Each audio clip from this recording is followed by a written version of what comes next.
tal? Antes que nada, espero se encuentren ustedes muy bien. El día de hoy vamos a revisar bioquímica molecular en su parte 4, es decir, el apartado de mutaciones. ¿Y por qué esto es importante? Porque básicamente el video anterior quedó incompleto.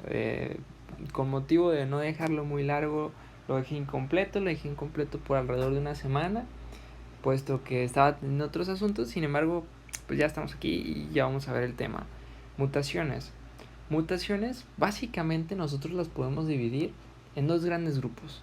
En las mutaciones puntuales, es decir, que cambian solamente un nucleótido, y otras como las mutaciones del marco de lectura o aquellas mutaciones en el sitio de empalme. Ya las veremos a continuación. Quizás uno de los mejores preámbulos de este tema de mutaciones sería saber de antemano que cuando nosotros estamos hablando de algún tipo de mutación, ¿cuál va a ser o cómo se va a proyectar eso al pronóstico del paciente?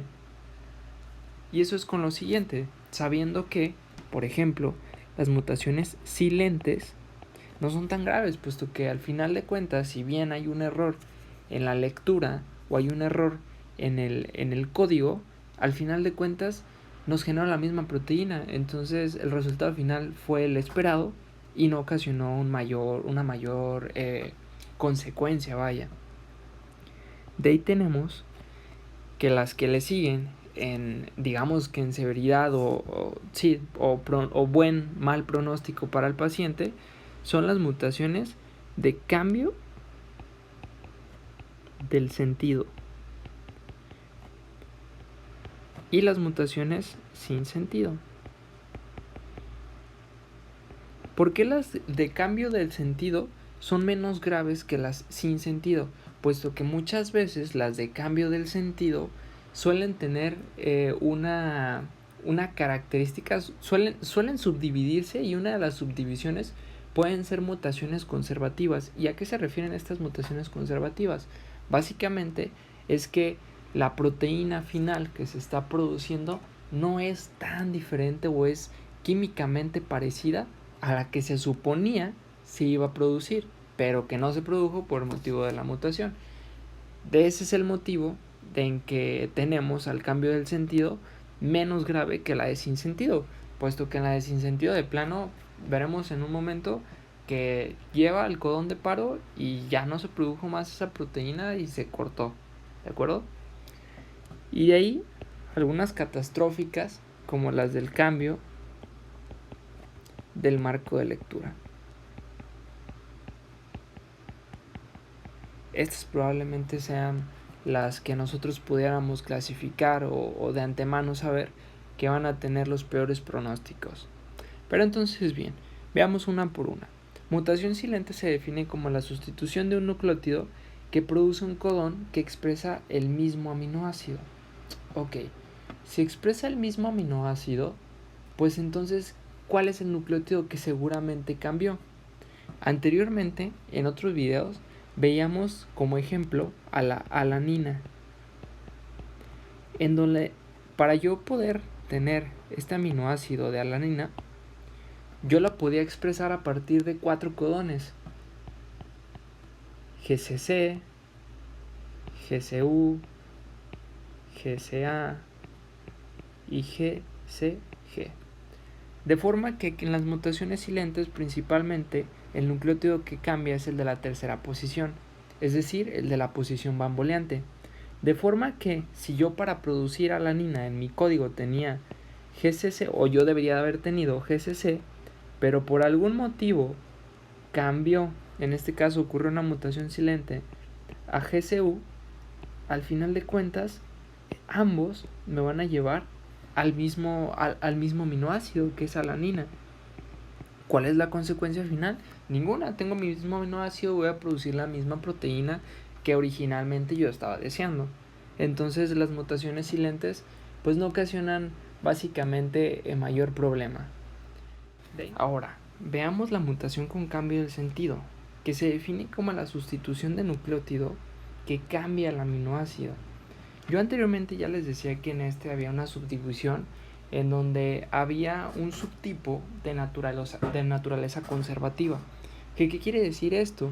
Que al final de cuentas, aunque yo de manera inicial yo quería un cierto aminoácido para una cierta proteína, pues al final de cuentas el aminoácido que se creó fue uno diferente, pero de estructura química muy similar, consecuentemente no llevando a resultados tan graves o no una mutación sin tantos efectos negativos, por decirlo de alguna manera.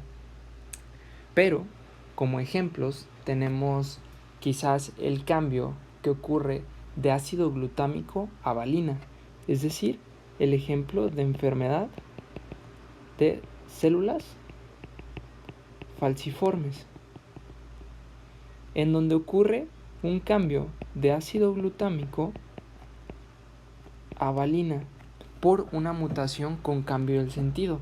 Es decir, veamos, el codón que codifica ácido glutámico es tanto GAG como GAA, pero tomemos el ejemplo de GAA, en donde originalmente mi cadena de RNA mensajero pues debería entonces llevar este mismo a decir GAA.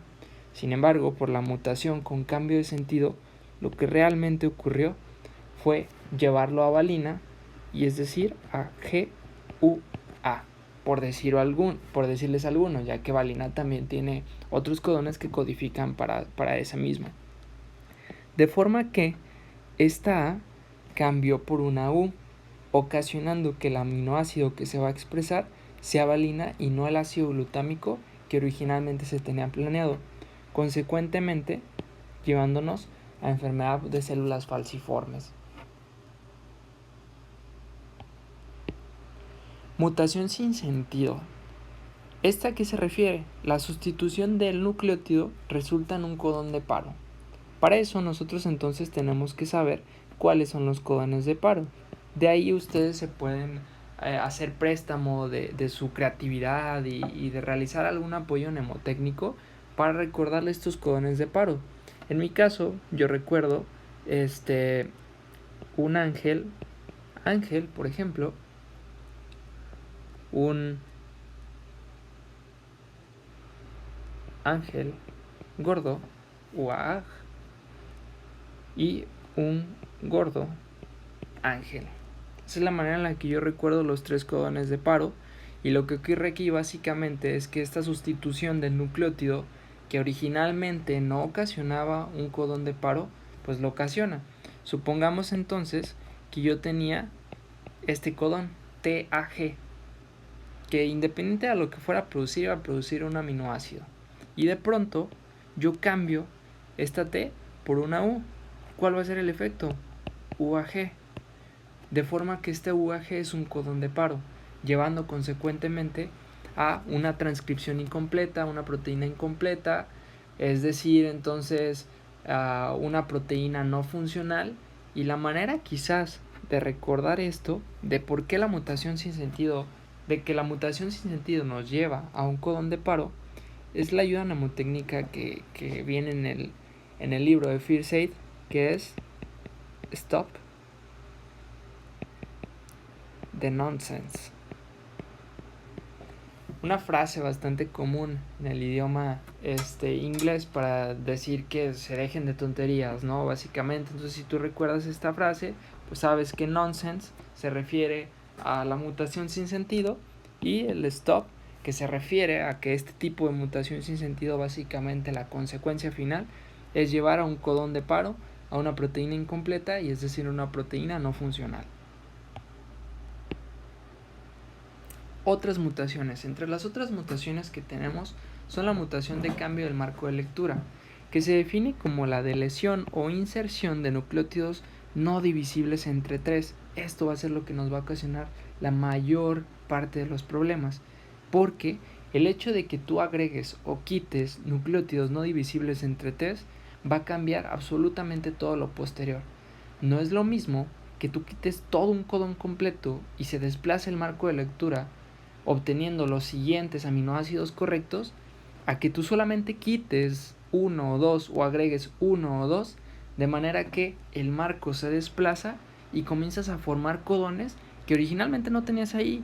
Es decir, Supongamos que yo tengo estos 3 codones.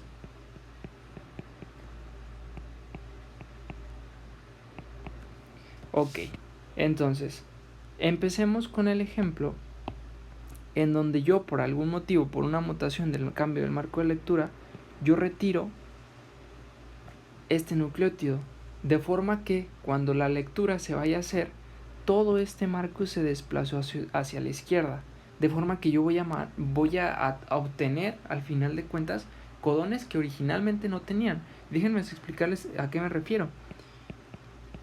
Yo entonces desplazo y ahora tengo tag, yo ahora tengo ATA y también tengo TT y lo que sea que era el siguiente nucleótido del siguiente codón, de forma que todo el marco de lectura se desplazó obteniendo aminoácidos que yo no quería para la proteína que yo tenía pensada, ¿no? Entonces al final de cuentas esto va a ser un grave problema.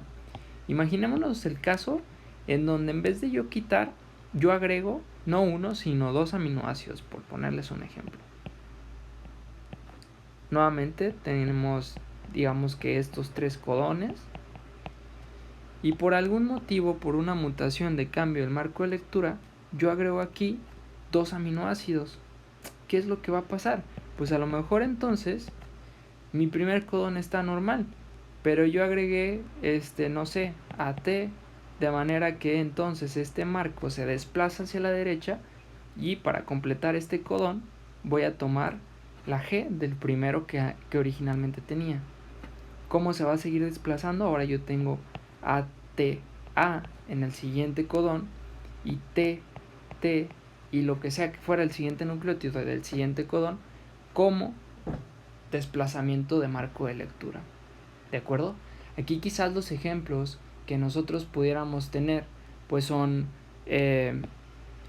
para escribírselos en este lado, como la distrofia muscular de Duchenne, que puede ser explicado por una mutación en el cambio del marco de lectura, y la enfermedad de Tay-Sachs. Enfermedades que veremos en lo posterior cuando propiamente abordemos bioquímica, pero en su apartado específico de genética, ¿de acuerdo? Y finalmente entonces decir que nos queda la mutación del sitio de empalme, que no es más que un intrón que se mantiene en el RNA mensajero. Entonces ese intrón no debería estar ahí, causando principalmente consecuencias también muy severas. De las cosas que más se preguntan de consecuencias de las mutaciones en el sitio de empalme son principalmente casos de epilepsia, pero también algunas causas raras de cáncer, demencia, algunos tipos de beta-talasemia, enfermedad de Gaucher y una que también veremos posteriormente, que es el síndrome de Marfan. Ahora, finalmente el tema del lac-operon. Realmente este es un tema de alto rendimiento, puesto que no muchas personas saben esto, al menos como estudiante de medicina.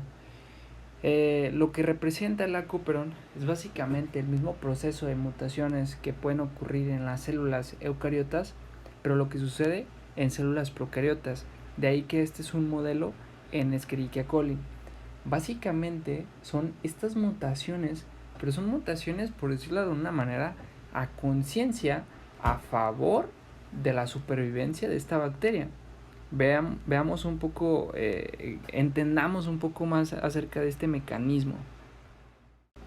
Muy bien, para explicar entonces cómo funciona este mecanismo del lac-operon, es necesario establecer primero que nada 2 principales premisas. La primera es que este sistema es regulado negativamente cuando hay ausencia de lactosa. ¿Por qué es regulado negativamente? Puesto que al no haber lactosa, esta lactosa no actúa como inhibidor del supresor de toda esta vía de transcripción. De forma que entonces si no hay lactosa, el supresor está funcionando a su 100% y el lacoperón pues simplemente no se va a ver expresado. Y número 2, una activación o una retroalimentación, digamos, positiva a partir de la región del promotor cuando la glucosa se encuentra ausente. Con estas dos principales premisas, entonces analicemos cada una de estas situaciones, relacionándolas con esta imagen. Esta imagen y estos dos esquemas corresponden, ya lo decía, a la bacteria Escherichia coli, en donde esta bacteria Escherichia coli, principalmente sus mecanismos naturales, por decirlo de alguna manera, son para obtener energía a partir de glucosa. Obviamente esto no siempre ocurre, ¿no? Entonces hay ocasiones en donde la glucosa no es tan abundante como esta bacteria quisiera, por lo cual es necesario orquestar una respuesta genética para yo obtener energía, pero de la lactosa, ¿de acuerdo? O yo expresar estos genes LAC a partir de entonces otras fuentes energéticas. Muy bien, entonces el primer ejemplo o la primera situación que nos ponen aquí es un estado de baja glucosa y de lactosa disponible.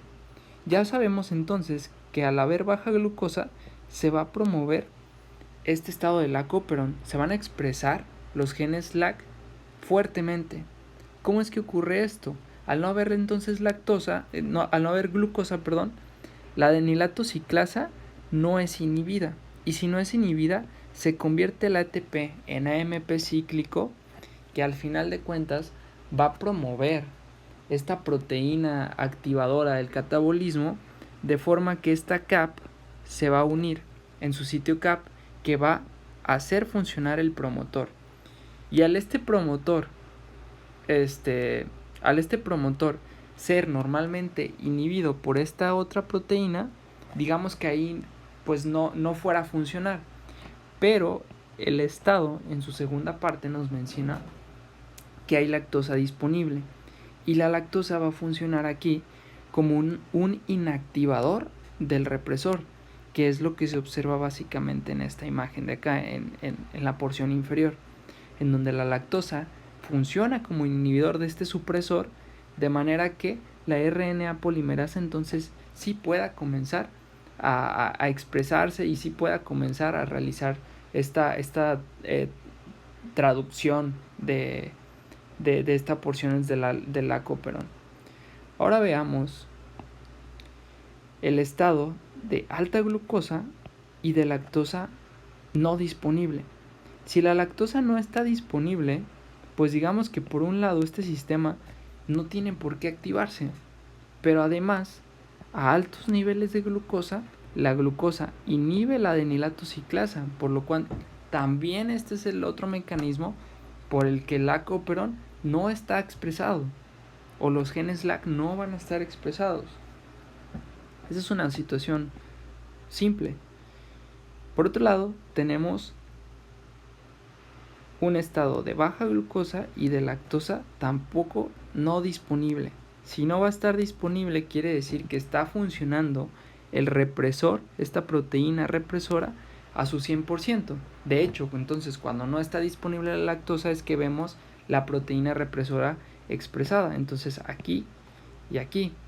Y el estado de baja glucosa, si bien sí puede no estar inhibiendo la adenilato ciclasa y sí estar ocasionando que este ATP se convierta a AMP cíclico y digamos que parcialmente intenta activarse esa vía, al existir esta proteína represora, al final de cuentas la consecuencia va a ser la misma. Los genes LAC no van a ser expresados. Y finalmente, un estado de alta glucosa y de lactosa disponible. ¿Qué es lo que va a pasar aquí? Si yo tengo alta glucosa, digamos que entonces, al yo tener alta glucosa, esta vía de la adenilato ciclasa no va a estar funcionando porque la glucosa la está inhibiendo. Entonces, por este lado, básicamente yo no tengo activación de los genes LAC. Pero, en la otra mano, donde la lactosa sí está disponible, la lactosa inhibe al represor o al supresor, de forma que por este lado, lacoperón, estos genes lacoperón, sí tienen cabida y sí tienen disponibilidad, y por lo tanto van a estar expresados de una manera basal y de una manera disminuida al final de cuentas, ¿de acuerdo? Básicamente este es un tema de lacoperón pues bastante de alto rendimiento. Sin embargo, no suele preguntarse mucho, más no está de más saberlo. Y creo que eso sería todo por este video. En los siguientes días yo creo que voy a estar explicándoles un poco acerca de la reparación del DNA, de la regulación de la expresión genética y algunos otros procesos ya que ocurren principalmente, por ejemplo, el proceso propiamente del empalme del RNA mensajero, etcétera, etcétera. Entonces, pues nada, gracias y nos